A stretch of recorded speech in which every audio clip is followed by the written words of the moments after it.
biscuit. Ouais. C'est à la fonction publique. Encore. Alors, on a été saisi par des jeunes à l'intérieur du pays, mais des jeunes enseignants. Oui, c'est la même chose partout à l'intérieur du pays. Des jeunes enseignants à Kissidou qui nous disent qu'ils avaient été bloqués en 2022. Donc, pendant 7 mois, ils ne recevaient pas leur salaire. 6 mois pour certains et 7 mois pour d'autres. Ils ne recevaient pas leur salaire et parce qu'ils ont été... Il leur a été reproché d'abandon de poste. Et donc, ils ont justifié, parce que c'était des enseignants en situation de classe. Donc, ils ont justifié en présentant des documents, en répondant à toutes les questions et en cochant dans tous les critères qui leur a été imposés. Voilà, justement, de la DPE jusqu'au ministère ici et jusqu'au ministère du budget. Donc, finalement, pour eux et pour d'autres, ça a été débloqué. Et sauf que les 7 mois d'arrêt n'ont jamais été payés. Donc, pourtant, c'est indu. Oui, parce que le problème, il se situe à quel niveau? Le problème, il se situe au niveau du ministère du budget. Et parce qu'on dit mais ce n'est pas le ministre Robin, c'est encore lui. Ce qui se passe, c'est grave. Hein. Je vous assure, les pires détournements, c'est entre la fonction publique et le budget. Très sincèrement. Avec le titre 2, les salaires. Et de la loi des finances. Il faut pas aller, il y a l'investissement. C'est vrai que dans l'investissement, les gens font beaucoup de choses, grignotent. Mais dans les salaires, parce qu'on sait que ça va être payé obligatoirement. Et on attache du prix au paiement du salaire. Et on profite de ça pour gonfler. On profite de ça pour jouer sur les salaires. On l'a vu dans les temps. Mais c'est malheureusement ce qui se passe. Parce que ces salaires-là ont été débloqués. De ces personnes-là, elles sont très nombreuses. Elles sont près de 1000. En tout cas, plus de 500. Alors donc, ces salaires de 6 mois ont été bloqués. Et ça a débloqué. J'ai cette information. Et on est revenu. Les gens ont demandé ce qui leur est de droit.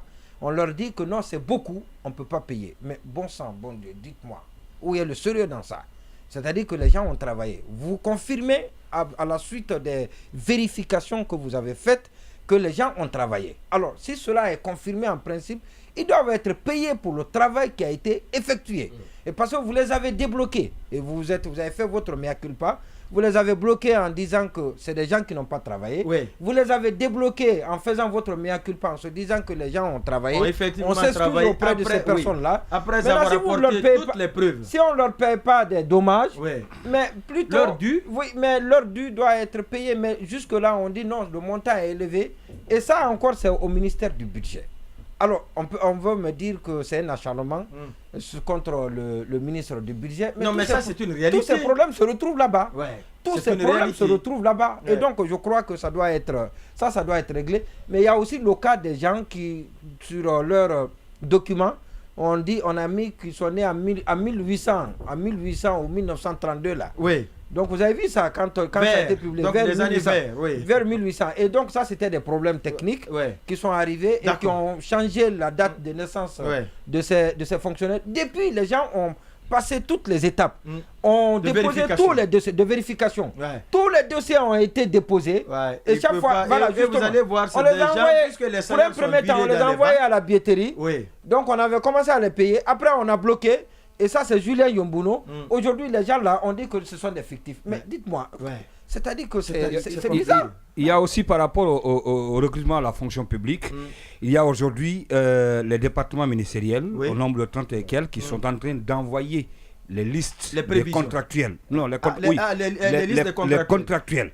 Alors, si on prend tout de suite, si on prend 300 ou 400, ou prenons 500, contractuels multipliés par 30 départements, ça fait déjà, je pense, 15 000 ou quelque chose comme ça. Alors qu'on doit recruter 16 000. Justement. Alors, ça veut dire quoi? C'est déjà fini. Alors, ça veut dire quoi? Ça veut dire qu'aujourd'hui, ceux qui sont en train de postuler ont peu de chance pour être pris à la fonction publique.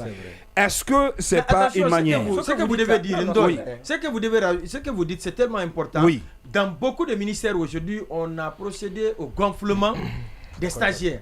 Ça fait, on a recruté beaucoup de stagiaires maintenant parce que moi je connais plusieurs personnes dans le quartier qui m'ont dit est-ce que vous avez des relations dans tel ministère, aidez-moi à être stagiaires parce qu'ils sont prioritaires. Et ça, c'est le ministre de la fonction publique même qui l'a dit. Si vous prenez 500 000 par 30 départements ministériels, on se limite là, ça vous fait 15 000 fonctionnaires.